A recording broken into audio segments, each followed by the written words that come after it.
Welcome to the official Tennis.com podcast featuring professional coach and community leader, Kamau Murray.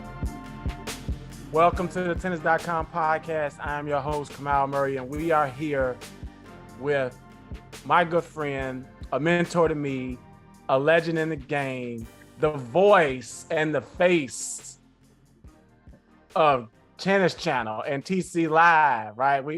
She's made all of us step our game up.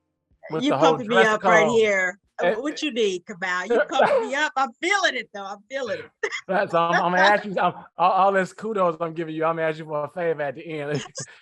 They always make you feel warm and fuzzy, and then they ask you for something, right? But we're here with former top 10 player, singles and doubles, one of the best tennis minds. I'm still not understanding why we've never seen her in the coach's box with all she knows. I don't know if she want that pressure, right? You know what I mean? There's too many good coaches out there. I mean, Yeah, right. Okay. We are here with Chanda Rubin. Chanda, welcome to the show. Well, I'm excited to talk to you. I'm looking forward to this one. So we're gonna get it. We're gonna get it. So this is the week before the U.S. Open, and I went through my Rolodex, and who can talk about Serena, right? We are honestly witnessing history. We're seeing the end of an era. I think we all sort of saw it coming, but now that it's here, I mean, ticket sales through the roof. People are already starting to cry. People who don't even watch tennis calling me, come out, can you give me some tickets, right? So it's kind of like, okay, we need to tap in and talk about what we are witnessing. And I know you played against Serena and have a win. And so we've seen a lot of young people, or a lot of people who under normal circumstances never get even close to having a win against Serena. And now they're getting these, I call them cheap wins against Serena, right? So tell me about— it's different. It's different, right? Yeah. Tell me about your two matches against Serena. I played Serena in 2002. I played her when she had gotten to number one, was on the way to winning, I think, that first Serena Slam, where she had already won the French. I played her at Wimbledon the first time. She had already won the French, I believe, was going to win Wimbledon. So clearly she beat me. Right. And she would win the US Open and the Australian Open the following year. So she, was playing fantastic, had lost very few matches, and you just knew you had to come with it against Serena. And the first time I played her at Wimbledon, thought I was playing pretty well. I'd actually been coming back from injury. Beginning of the year, I'd had surgery. So I'd spent the summer coming back, playing some matches, and was feeling pretty good at Wimbledon. And I kind of got tuned. I felt like it was just a routine match, 3-2 or something. I was like, what happened? Serving big, hard to read her serve. She's got one of the best serves, ever in the women's game. And, she could hit it to each spot. She was such a strong mover, and just the intensity she brought, the sheer physicality of her game was just tough to match up, point in and point out. And I felt like I had a pretty big game. And felt pretty good about my chances going in, but, pretty straightforward, and on grass, right? Pretty straightforward, but you got to learn. You play Serena, one of the best things about it is you test your game and you try to figure it out. You try to see how you can get better. It forces you to a different level. And it's part of why we see even players now, they go up against her and they play some of their best tennis because they know they have to, It's a win-win. It's nothing to lose. There's so many things that come into play when you're going up against an all-time great like that. So, I felt it. But after that match, did some work with my coach in terms of, what actually was going on, looking at a little data. We see players now kind of doing more of that. Back then, you did a little, but you didn't have the data you have now.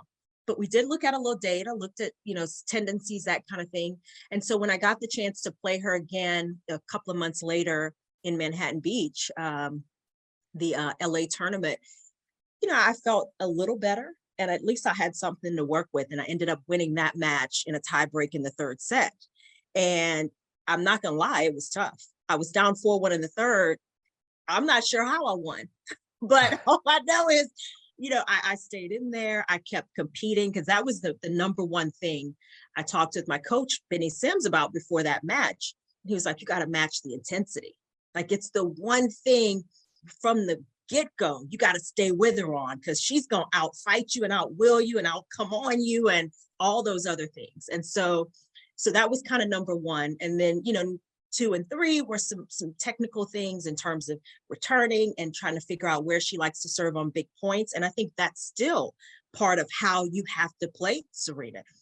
Otherwise you will have no chance in terms when she's serving well, you will have no chance to even get into those games. And for me and my style, I had to attack whenever I could. I mean, physically, I wasn't going to necessarily match her shot in and shot out. I mean, I had a big shot. I had a forehand, so I had to work to get that weapon come into play, and then try to get in. And so at the end in the tie break, that's where I was. I was at the net. Can't just go to the net to shake hands. You gotta get up there. So, I like that. I mean, it was real. And at the end, it was funny. One moment in the tie break, she starts like grunting. And I was so into the moment. I was so into the match. I started grunting too. I never grunted, but she was like, ah! And I'll come in, ah! And we were just like going at it that way.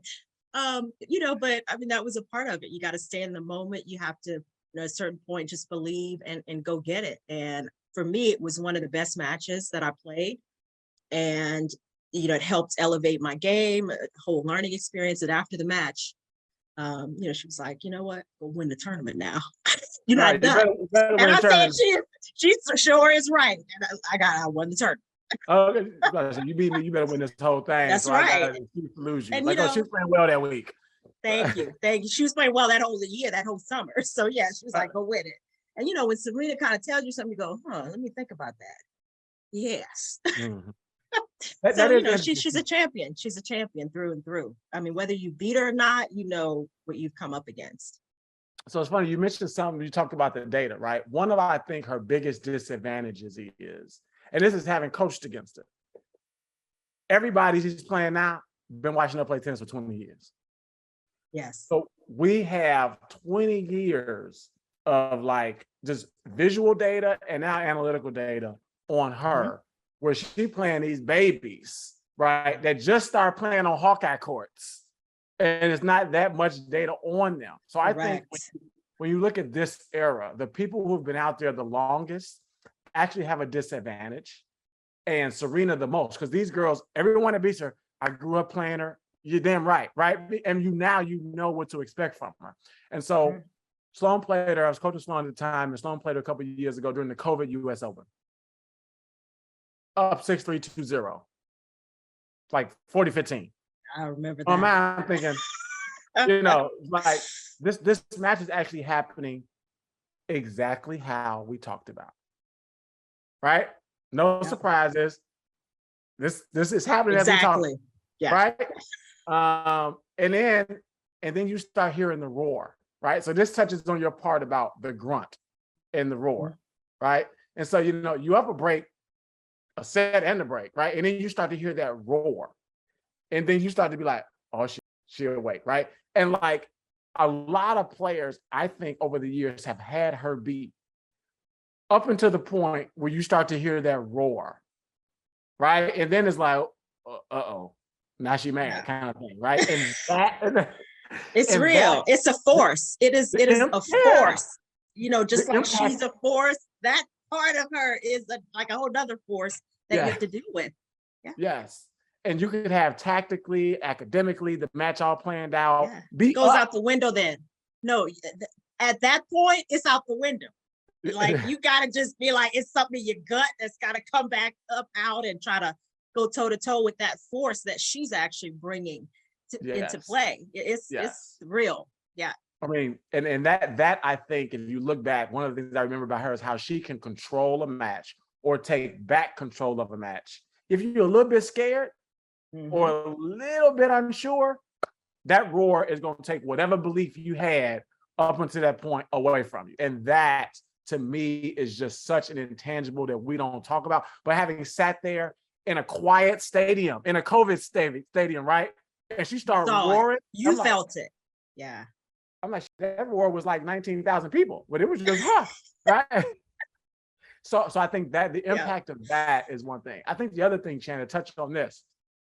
When you play Serena, you feel like, or for these years, you felt like you've played a whole business.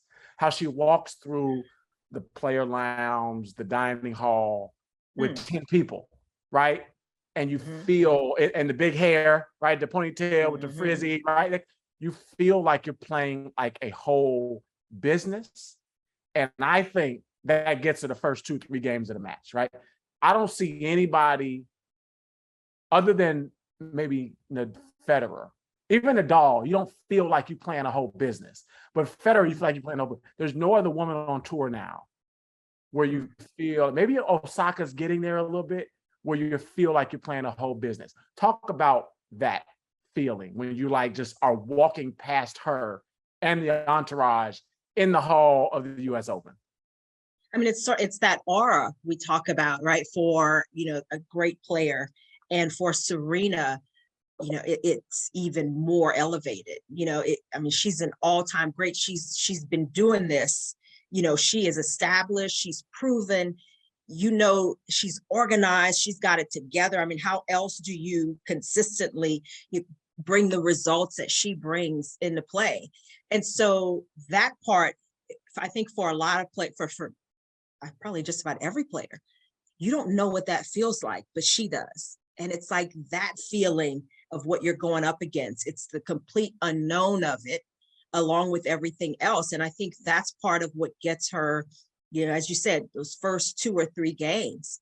If she's just making balls, you feel like it's bigger than just the tennis ball on the court. You feel the weight of what's coming at you, even though she's just making balls first few games. She's just getting into the match. So that is part of what gets you those first few games. That other player on the other side is just not ready. They're just not ready to deal yet. They don't even know what they got to deal with. So how can they be ready? Like, they don't know until they get a few games coming into play of exactly what it's going to feel like to go up against her. So I think that's part of what gets you, a few games right out of the gate. And right now, to your point, a little bit of that is missing, because even though players feel it, she's not quite making balls like she did. She's not quite as organized as she was. Even though players may feel like she is, and they may be uncertain as to what they're going to face, she's not actually in the same space, Serena. And so you're seeing just that little edge that she's giving away right now in these matches. And it's understandable. She hadn't played in a year. And, she's got to be feeling more uncertain, right? But that wasn't the case when she was, in the thick of it and playing some of her best tennis, even after coming back from, maternity leave. So let me ask you, so you brought up maternity leave, right? So you're a lot of people now, when they talk about Serena, I'm like, and I just hear like the layman talk about, oh my God, she came back after being a mother and having a baby, and she's just showing great courage, the ability to come back and compete, be a mother. And I feel like we're losing some of the pre-pregnancy Serena, where the part that I respect about her the most is, I've coached players who, you win a title, even if you get to the finals of a title, right? And the next year you're like, I got to go back and defend. Right.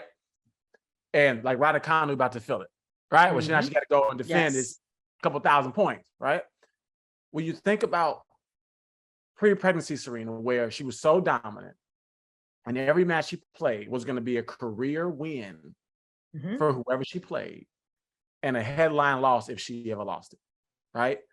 The ability to take on that pressure every single match and not be allowed to have a hiccup. I mean, you see Swiatek, she ain't won a few matches. She ain't, she not winning like she was pre-French Open, right? She didn't have some hiccup. No one really talking about it, right? After a big streak like that. But Serena has never been allowed to have a hiccup. The pressure of having to live your life and play matches under that sort of circumstance, to me, is what makes her, next to Billie Jean King, right? Probably the bravest female athlete forget about athlete, the bravest woman, because I know what it feels like to be like, oh, she got to go and defend, and this is a match you should win, right? But this player is kind of talented and they can play. Tell me about what you remember about her, because I feel like we're losing the pre-pregnancy just killer, right? Pure athlete. Now she's a mother, she's an icon, she's this. But before, she was just the best athlete in the world. Right. And I think even after her pregnancy and having her daughter, I think we still had that. I mean, she got to 4 major finals, like, I mean, if you think about it, things shift, things change, but, she still had, that sort of, Serena instinct. I think she struggled in the finals, and some of that came into play, just the change in your whole life and how you sort of approach your life, your perspective. You become a parent, and especially becoming a mom, because you physically have to have the child and go through all of that, so your body changes along with your mindset. And so I think, pre motherhood, a lot of that thinking Serena didn't have to have come into play. You didn't have to be soft. You didn't have to, embrace that aspect of you. You could be this hardcore athlete, and already as a female athlete, you're seen more manly in some ways, and certainly she got it because of her physique and how strong she was, and what she brought to the table in that way, good or bad. But we all get it to a certain degree, just because of how we go at things pretty hard, and Serena harder than most. So I think it's shifted and it's changed. But I think part of the struggle now is the fact that she's been out for that whole year. So number one, physically, that's a challenge for anybody across the board. But then you throw into the context, she's been immersed in her life, her role as a wife, her role as a mother. She's looking at her businesses, and it's more of a normal life that she has been living, even though it's not normal. I mean, can you consider Serena's life normal? Nobody has that norm, but it's still a more normal kind of thinking and approach to life that she's had over this last year. So for me, my opinion, these months now that she's playing, she's dealing with that part too. Like, how does she keep the hardness, the killer instinct, and turn it on after not having it on for this long? It's a different mindset. And when you are in tennis and immersed in it, you kind of know the difference. It's funny. So when I first started coaching Willis Thomas, we call him Willie T, right? He said, come out, let's give you some advice. You can't have them feel too full, right? They got to feel a little bit empty, right? And so having coached on tour, right, for like 8 years now, I kind of see what he meant. I didn't really understand what he meant then. But when I look at like players who've come and gone, right? So you look at like Sibakova was one where we used to call her like just, Energizer Bunny, right? Got married. You can see a little bit happy, a little bit like, oh, wow, I'm happy with my life. Like, and it makes you a little full, right? And then you try to sort of manufacture this emptiness and this like really deep in the pit of your stomach, like, oh, I'm not happy, I'm not satisfied. But you kind of are like, man, I go home and, I got my family, I got this. You do sort of like, as you get later in your career, you become more full with the other parts of life. And then you struggle to manufacture what you talk about. What you just said was this emptiness and this like, where do you pull this fight from? And so when I think about Serena, who has everything, right? And you can see some of the roar now, it's her manufacturing like this like deep emptiness fight, just that kind of thing. But the truth is she's like had an amazing career. She's not empty. She's very full, right? And it's harder to do. In addition to the physical part, right? Yeah. Mentally, it's harder to be like, man, I'm like, if I don't win this match, I'm be on homeless tomorrow. You can't manufacture that, right? Well, and I think also, because what you just sort of touched on, I think is an important factor, the physical part of it. Because sometimes that can get you part of the way, when mentally you're not all the way there yet. The physical part, the fact that you've been back training, you've been hitting it hard, you've been able, to push your body, you've gone through some pain and to get yourself to that place where you're going into a match in a tournament and, ready to play. And that can help kind of create that a little bit of fire, that little bit of hardness, that little bit of, just meanness you kind of need, when you toss the balls up. And I think for Serena, she probably hasn't been able to train very much, and then at a certain point when she decided to play, I would imagine way underdone in terms of where she would have normally been in those same circumstances. So now you don't even have the physical part to kind of help push you along. Mentally and emotionally, you're in a different space because, you're embracing different parts of your life fully. Because, we have players, if you look at men who've had families and, have a little more contentment, they still can manufacture that fire. I think it's the same for a female. With Serena now, the difference, I think, is that for this period of time, 12 plus months, that is a long time to be out of competitive play. I think it becomes harder for anybody at this stage, the age, and all of the other, focuses that she has in her life. Well, let me ask you this question, because, as a coach, I'm thinking about, so how do you mentally prepare for this, right? Because you look at the last few tournaments, her next match could be her last match, or it could be 2 or 3 matches after, right? And you as a player, you want to think about, okay, what am I going to say if this is my last match, what am I going to say? But then you're detaching yourself from the win because you're like, oh, this ain't my last match. I got 6 more matches to go to the final, right? But so you had a very successful career and it all had to come to an end at some point. How did you process your last, this is Serena's last tournament, but we don't know if Monday or Tuesday is going to be your last match, right? How did you sort of prepare for the win, but also be ready for what you're going to say? Because it's going to be, you're going to have to have a whole lot to say after the fact, right? From the ESPN desk, the Tennis Channel desk, you're going to have a lot to say. So how do you think she's preparing for that? Because that's tricky. I mean, I can't imagine, for every player, it's a bit different. And you certainly think about Serena playing into her 40s, right? And then kind of at this point, orchestrating, on her own terms, how to go out of the game. I mean, she wrote a Vogue article that was in the works, had that plan, she's kind of kept it tight to the vest, but there's some planning that has gone on in terms of getting to this place where she announced that she was evolving out of tennis. So you have time to plan. You feel like it's more on your own terms, which is what an athlete wants. Number one, that's the ideal, whatever that means to you. But then you consider these tournaments that she's playing. Maybe, Wimbledon kind of helped inform her decision a little more. She maybe wasn't sure how she'd come out, how things would go.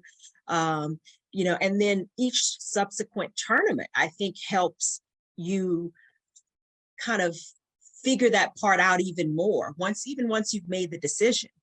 And it was funny in Canada after her match, who knows how she thought she might feel, how she was feeling physically, if that came into play. But after the match, they went and tried to talk to her, a little interview, and she was like, I can't do it, I'm done. And she kept walking. I think that maybe before the match, she might have been okay with talking and thought she'd be okay. But once she's in the moment, it's like, no, I'm mad about this. Right. So I think even when you think you've prepared, you're never prepared. You don't know how you're going to feel. You don't know what emotions are going to come into play. You don't know, even within the match that could be close to your last match because it's close to your last tournament. Even in that match, you don't know how you're going to feel. What's going to come into play? You're down, 3-2 under normal circumstances. You keep fighting, down 4-2. In this circumstance, you might be thinking, I'm close to losing. Is this it? That would never come into play, in any other case. And so I think a lot of it is going to be unknown, uncharted territories for her. And especially at the US Open, each match, I would imagine, would have, more pressure, more emotion, more desire, for winning. And that changes the whole game. That changes everything. So we're going to see. But I think it's going to be a challenge in more ways than one. So let me ask you this about the opponents, right? Because I've watched very intimately people play her, right? Mhm. And there's a number of reactions to it. Number one, I think they get close and they get like disbelief that, oh, I'm actually Mhm. competing, actually, and they sort of go away, right? Or Serena takes Yeah. it from them. Mhm. Number two, they just happen to be on the court with her. And they like focused on, wow, at the end of me getting my ass whooped, I'm gonna give a good hug to Serena, right? And it's still a career moment for me. Yeah. And then you see people who now, like I looked at her play Raducanu, and I don't think for a moment Raducanu didn't think she was gonna win. And I saw Raducanu, who normally does a lot of fist pumping, a lot of hands in the air. I saw her sort of tone it down a little bit, right? Mhm. And play a little more quietly out of respect. Yeah. What do you think the person that draws Serena in the first round is going to feel? Because, I mean, who wants to be the one to send out the greatest of all? You know what I mean? Like, it's like a good and a bad. There could be some hate mail that comes after that to that person. So what do you think that they're going to do?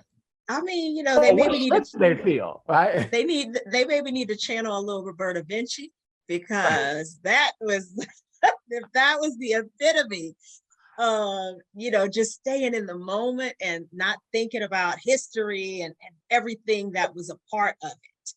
Mhm. When she beat Serena, when Serena was going for the Grand Slam, that was incredible. I think first round, second round, I mean, depending on how Serena progresses, whoever plays her and is in her path, they've got to work probably just as hard or harder to put all of that out of their minds. And especially if it's the first time they played Serena. So there's some nuances that could come into play. I mean, if they are playing her for the first time, they're going to be dealing with the unknown and not knowing quite what to expect, not knowing how she's going to play. And is she going to be close to the great Serena, or is she not? So that's going to be a tricky kind of mindset to overcome. But even to think about getting close in the match to winning, does that come into play for them? Do they Mm. start to doubt, or do they start to think, I'm beating Serena and this is history, and they can't handle the moment? Right, Serena can handle moments. We've seen that even when right. he's not playing as well. For a player up against her, we don't know so much. That's gonna be a real question over the course, and it depends on how the match goes. I mean, is it going to be a blow? Is it a blowout, or is it a routine match? If somebody beats her, is it a hard fought battle where they're close and they're in the match and they overthink it and maybe lose it? I mean, there's so many things that come into play during a tennis match, and you just got to be ready. Got to be Yeah. ready for them all. And that opponent, I think, is going to be absolutely in that space. Got to be Because I ready. remember the Naomi Osaka U.S. Open Serena match a couple years ago, right? And Naomi was crying at the end and almost apologizing for winning, right? That's the thought. You know what I mean? When I look at the different reactions I've seen to people, where they just Yeah. get close and get scared and let it slip away, or they Yeah. like get a little disrespectful, or they curtail their excitement out of respect, or they just feel guilty, right? Because like, damn, I know Yeah. y'all wanted to win, but or Vinci's like, cheer for me too. I mean, I'm Yeah. out here killing myself. Cheer for me. I was like, all right. So that's why I'm just it's gonna be very interesting to see who she draws, and B, how they handle it. Yeah. Um, you know, Absolutely. I mean, it gives you, just an idea of how special, Naomi Osaka was, to handle that moment the way she did and still win that match. I mean, how yeah. many players could have done that? And, this person who has to play her, players who have to play her, potentially plural, they will have to absolutely deal with some unknowns and a situation that they've never been in before. That's facts.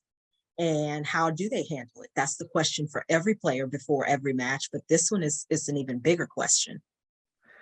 So when I try to sum up like her, what she's meant to women's sports, I got a daughter. So I was like, one of the her legacy, and I'm gonna ask you your opinion of her legacy, right? Serena's legacy to me is showing young girls that it is okay to compete. Right. When you think about when I think about just outward competitiveness, I think about Serena and Navratilova. just in terms of outward competitiveness, right? And I think that so many times girls are taught to be nice and to share and to, be caring and that kind of thing, where boys are like, I'm gonna give two boys one ball and let y'all fight over it. And it's okay, right? It's okay to wrestle and it's okay to compete. Where girls, when girls really start competing and like being like hard, even in the workplace, they call them bees, or they call them, well, she's tough, or that kind of thing. And I think Serena, to me, the message that she sent to my daughter, right, is that it's okay to go after what you want, unapologetically, be seen as mean, be seen as intimidating, right? But to achieve, like, regardless of what anybody says. What is her legacy to you? Because you're closer to it than I am. You played her. What do you think? I think that's absolutely a part of what her legacy is. She didn't shy away from these big moments, from the stress of it, from the challenge of it, from showing that you wanted it, because that's the other part for women and for girls. It's like, don't be too outwardly grasping and wanting too much, and kind of stay in your space and be respectful, and I don't think those things are mutually exclusive. But I think with how Serena just put it out there, it highlighted it, and it makes it okay. It makes, that young girl looking at her feel like, what, I can go and, show that I want this, show that I feel I deserve it, because that's another thing for women, like, feel like, do I deserve it? Maybe it's, someone else should have it, or maybe I should give a little bit, share a little bit. Serena's like, no, I want all of it. I want every match. I want every win. I want every title. And as an athlete, we all tap into that at some point, but Serena has helped inspire, so many to, not be apologetic about it and feel like, what, it's okay. And to even be a model, even to be, someone that you can emulate in that way. And it makes you better. It makes you, be able to fulfill your full potential. And because you feel like Serena, like she has gotten her full potential. Doesn't mean there weren't matches she could have won, or tournaments, but she has fully grasped, what was there for her. And when she didn't, you knew it was not because she didn't give it her absolute all. And I think that's a beautiful thing to feel like that at the end, win or lose. So, last question, and this is a hard one. Who's your pick on the women's side for the US Open? You're not going to give me just a layup or something, Kamau. I mean, who can predict? I mean, you look at who's won, the last 3 years of majors on the women's side. I mean, it's almost a different winner, A first-time winner. Almost. First-time winners in a lot of cases. I mean, it has been difficult to predict. I'm going to go out on not so big of a limb, and I'm going to say Coco Gauff. I think, there's some players, she has made some breakthroughs this year, and she has been impressive. Obviously, the final at Roland Garros, her first major final.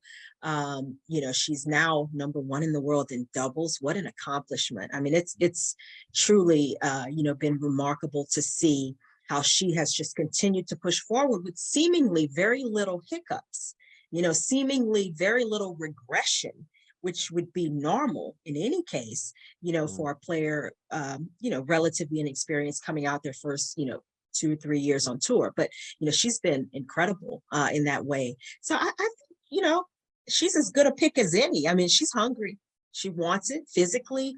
Is she, going to be close to 100%, a Grand Slam, 2 weeks? The physical comes into play a lot more, along with the mental. So that's, some questions about that maybe for anybody. So I think, I'm going to a little bit.